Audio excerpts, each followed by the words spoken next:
warahmatullahi wabarakatuh. Kami dari Universitas PGRI Yogyakarta, Fakultas Keguruan dan Ilmu Pendidikan, Program Studi Pendidikan Guru Sekolah Dasar. Guna untuk memenuhi tugas mata kuliah PPKN HD2, kami di sini akan menyampaikan materi yaitu Sistem Hukum Internasional dan Sistem Peradilan Internasional. Berikut penjelasannya.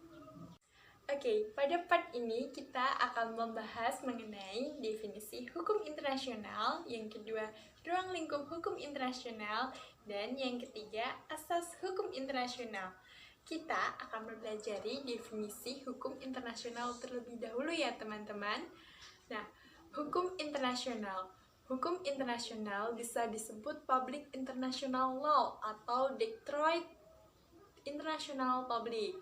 Nah, banyak sekali istilah-istilah yang digunakan untuk menyebut hukum internasional. Yang pertama, ada hukum bangsa-bangsa.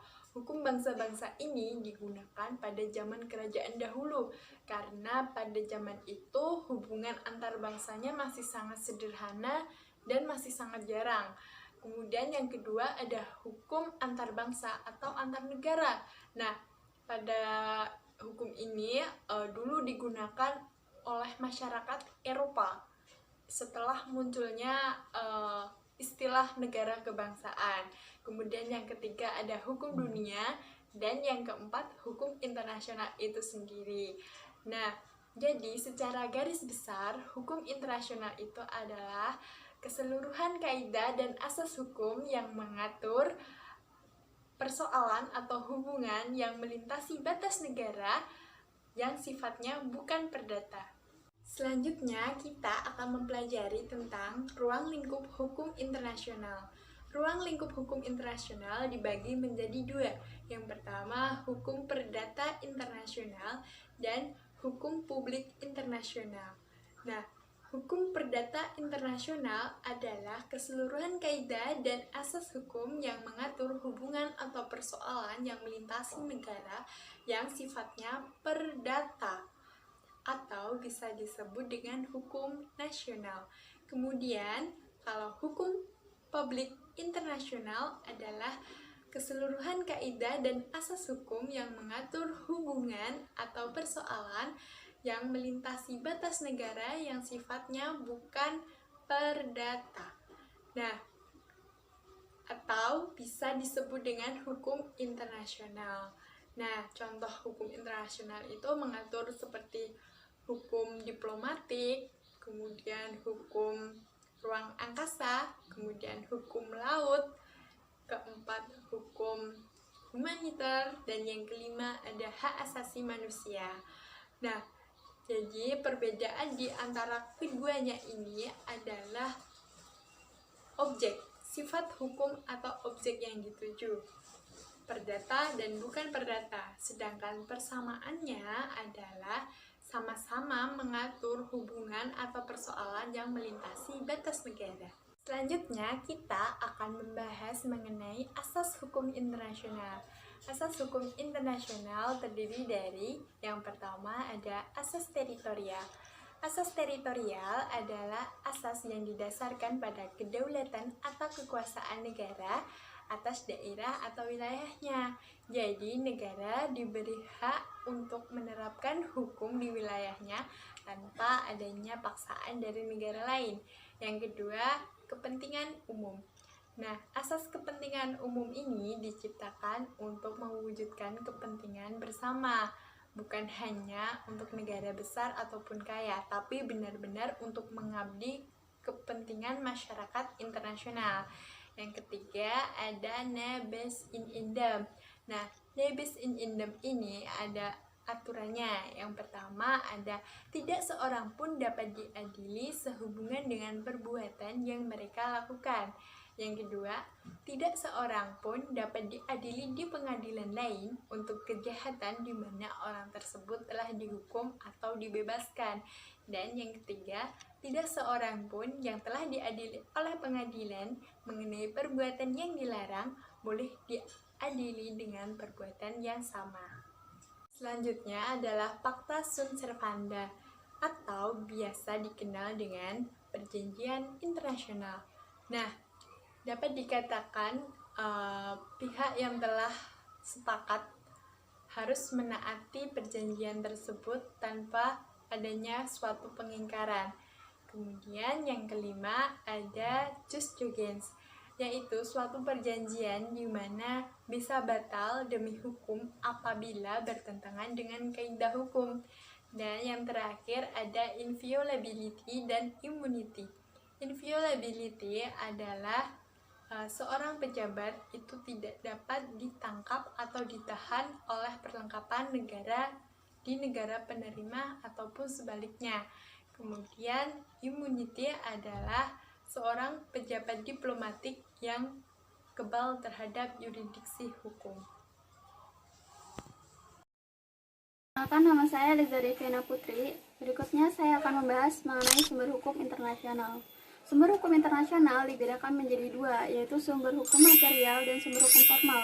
Sumber hukum material akan membahas mengenai dasar berlakunya hukum dan mengapa hukum itu mengikat. Dalam sumber hukum material terdapat dua aliran, yaitu aliran naturalis dan aliran positivisme.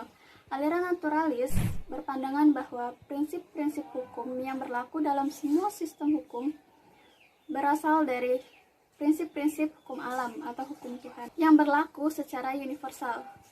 Yakni Tuhan mengajarkan bahwa umat manusia dilarang berbuat jahat. Sebaliknya harus berbuat baik antara yang satu dengan yang lain demi keselamatan bersama. Aliran positivisme berpandangan bahwa hukum yang mengatur hubungan-hubungan antar negara merupakan prinsip-prinsip hukum yang dibuat oleh negara atas kemauan mereka sendiri. Aliran ini mendasarkan berlakunya hukum internasional pada persetujuan negara untuk mengikatkan diri pada hukum internasional tersebut. Sedangkan hukum formal membahas asal ketentuan hukum yang diterapkan sebagai kaidah dalam suatu persoalan yang konkret.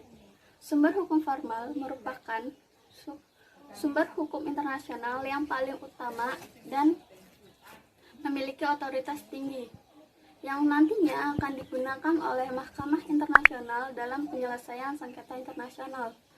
Seperti yang tercantum pada pasal 38 ayat 1 Statuta Mahkamah Internasional yang menjadi sumber hukum formal, yaitu 1. Perjanjian-perjanjian internasional, baik yang bersifat umum maupun khusus, yang mengandung ketentuan-ketentuan hukum yang diakui secara tegas oleh negara-negara yang bersangkutan. 2. Kebiasaan-kebiasaan internasional yang juga sebagai bukti dari suatu kebiasaan umum yang telah menjadi hukum. 3. Asas-asas hukum yang diakui oleh bangsa-bangsa yang beradab. 4. Keputusan pengadilan dan ajaran sarjana-sarjana yang paling terkemuka dari berbagai negara yang akan menjadi sumber hukum tambahan dalam menentukan kaidah-kaidah hukum. Selanjutnya, kita akan membahas mengenai hukum internasional dan hukum nasional. Dari segi teoritis, masalah hubungan hukum internasional dan hukum nasional sangat tergantung pada dari mana kita memandang persoalan itu, atau sangat tergantung pada sudut pandang pembahas. Menurut teori, hubungan hukum internasional dan hukum nasional memiliki dua pandangan. 1. Pandangan voluntarisme, yaitu pandangan yang mengatakan bahwa ketentuan hukum internasional memerlukan transformasi menjadi hukum nasional sebelum dapat berlaku di dalam lingkungan hukum nasional, yang mengakibatkan hukum internasional dan hukum nasional hidup secara berdampingan dan terpisah. Namun, hal ini tidak dapat diterima secara memuaskan karena dalam praktiknya, seringkali hukum nasional perlu memperhatikan hukum internasional dalam mengambil keputusan, begitupun sebaliknya.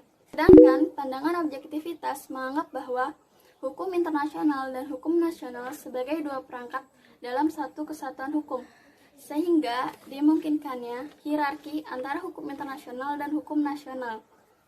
Dalam hubungan antar negara secara empiris, apabila terdapat perkembangan hukum-hukum baru, maka diharapkan negara-negara melakukan ratifikasi hukum baru tersebut ke dalam hukum nasionalnya masing-masing.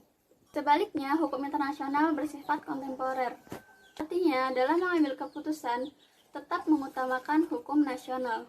Pada umumnya, setiap hukum nasional memiliki dimensi hubungan dengan hukum internasional. Demikian juga, hukum internasional memberikan peluang berlakunya hukum nasional. Dalam hal ini, kita dapat mengetahui bahwa hukum internasional dan hukum nasional memiliki hubungan yang erat antara satu sama lain. Materi selanjutnya yaitu apa sih definisi dari sistem peradilan internasional dan apa saja sih lembaga sistem peradilan internasional itu. Langsung saja pada poin yang pertama yaitu definisi sistem peradilan internasional. Sistem peradilan internasional adalah salah satu proses yang menjelaskan mengenai hubungan peradilan yang bekerja sama secara luas dengan bangsa-bangsa lain. Sistem peradilan merupakan unsur-unsur atau komponen-komponen lembaga peradilan internasional yang secara teratur saling berkaitan sehingga membentuk suatu kesatuan dalam rangka mencapai keadilan internasional. Poin yang kedua yaitu apa saja lembaga sistem peradilan internasional itu. Secara yuridis historis, lembaga peradilan internasional dibentuk setelah Perang Dunia Pertama. Lembaga peradilan internasional dibentuk oleh dan atas nama Liga Bangsa-Bangsa atau LBB yang terdiri dari 1. Arbitrase internasional, 2. International Court of Justice atau Mahkamah Internasional, 3. International Military Tribunal Nuremberg, 4. International Military Tribunal for the Far East di Tokyo, Jepang. Yang pertama yaitu arbitrase internasional. Arbitrase internasional mirip dengan litigasi pengadilan negeri, tetapi bukannya mengambil tempat sebelum pengadilan negeri itu terjadi dan juga sebelum juri swasta yang dikenal sebagai arbiter. Ini adalah sebuah konsensual, netral, mengikat, pribadi, dan dilaksanakan berarti penyelesaian sengketa internasional yang biasanya lebih cepat dan lebih murah daripada proses pengadilan negeri. Penggunaan arbitrase internasional telah berkembang untuk memungkinkan pihak dari berbagai hukum, latar belakang bahasa, dan budaya untuk menyelesaikan sengketa mereka dengan cara yang final dan mengikat, biasanya tanpa formalitas atau prosedur sistem hukum mereka sendiri. Yang kedua yaitu Mahkamah Internasional. Mahkamah Internasional merupakan suatu badan pengadilan internasional resmi, bersifat tetap dan bertugas untuk memeriksa dan memutuskan perkara-perkara yang diajukan kepadanya. Mahkamah Internasional ini terdiri dari 15 hakim yang dipilih oleh Majelis Umum yang berdasarkan kemampuan atau kecakapan mereka, bukan atas dasar kewarganegaraan mereka. Yang ketiga yaitu International Military Tribunal Nuremberg, merupakan tribunal militer internasional pertama yang dibentuk di dunia untuk mengadili para penjahat perang dan kejahatan serius lainnya. Nuremberg digunakan sebagai nama dari tribunal ini karena tribunal ini melaksanakan persidangan untuk menghukum para pemimpin politik dan militer Nazi serta organisasi yang berafiliasi dengan Nazi di kota Nuremberg. Yang keempat yaitu International Military Tribunal for the Far East atau IMTFE yang lebih dikenal dengan Tokyo Trial. Didirikan berdasarkan proklamasi khusus dari Jenderal Douglas MacArthur sebagai panglima tertinggi di Far East untuk pihak sekutu. Pengadilan Tokyo ini mencoba untuk mengadili kejahatan paling serius, yaitu kejahatan kemanusiaan. Sedangkan lembaga peradilan yang dibentuk oleh PBB antara lain 1. International Criminal Tribunal for the Former Yugoslavia dibentuk pada tanggal 25 Mei 1993 bertempat di Den Haag berdasar resolusi nomor 827. 2. International Tribunal for Rwanda dibentuk pada tanggal 8 November 1994 bertempat di Arusha, Tanzania berdasar resolusi nomor 995. 3. International Criminal Court of Justice berdasar Statuta Roma 1998. Oke, materi yang selanjutnya akan saya jelaskan dengan materi faktor penyebab sengketa internasional. Pada dasarnya, sengketa internasional merupakan sengketa yang telah terjadi antara negara. Munculnya sengketa ini bukan karena masalah baru, tetapi telah ada sejak jauh sebelum lahir negara-negara modern. Mengamati sengketa internasional yang pernah terjadi karena ada beberapa penyebab terjadinya sengketa internasional, yaitu yang pertama, faktor ideologi, yang kedua, faktor politik, yang ketiga, faktor ekonomi, yang keempat, faktor sosial budaya, dan yang kelima, faktor pertahanan dan keamanan. Dari beberapa faktor ini, yang pertama adalah faktor ideologi, yaitu pertentangan atau sengketa internasional yang dipicau karena perbedaan ideologi. Masing-masing pihak internal ideologinya dapat berpengaruh dan berlaku di dunia. Yang kedua, faktor politik, yang bertentangan atau sengketa antara negara lain yang dipicau karena adanya kepentingan untuk menguasai suatu wilayah atau perbatasan wilayah negara. Yang ketiga, faktor ekonomi, yaitu pertentangan antara negara yang dipicau oleh adanya perbuatan sumber daya alam atau SDA. Yang keempat, faktor sosial budaya, yang bertentangan karena perbedaan sosial budaya yang telah terjadi. Yang kelima, faktor pertahanan dan keamanan. Sengketa yang terjadi karena masing-masing ingin mempertahankan daerahnya atau kekuasaannya. Dengan cara beberapa faktor itu ada beberapa penyelesaian sengketa. Sengketa atau konflik antara bangsa atau negara sering bersifat semua terselubung. Konflik yang bersifat terbuka, yaitu paling dahsyat, adalah dalam bentuk perang. Penyelesaian sengketa antar negara dapat dilakukan dengan cara damai ataupun perang. Dari hal tersebut dapat ditarik kesimpulannya bahwa penyelesaian sengketa dapat melalui lembaga peradilan maupun di luar pengadilan. Yang pertama, penyelesaian sengketa melalui lembaga peradilan. Mahkamah arbitrase. Dalam hukum publik internasional, lembaga arbitrase sebagai sarana dan sarana menyelesaikan sengketa antara negara yang sudah dilakukan sejak abad pertengahan hingga saat ini.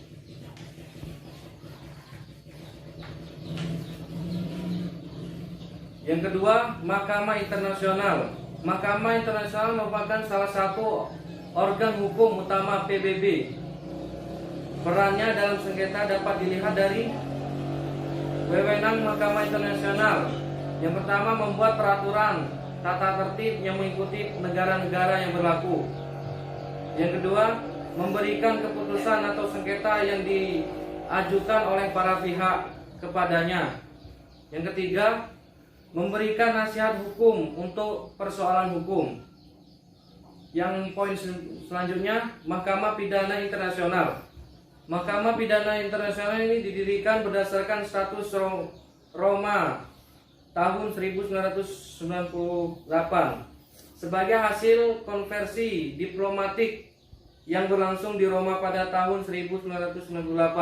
Mahkamah ini memiliki pengertian bahwa berkedudukan sebagai subjek hukum internasional dalam ruang dan lingkup tugas dan wewenangnya. Yang kedua, penyelesaian sengketa di luar pengadilan.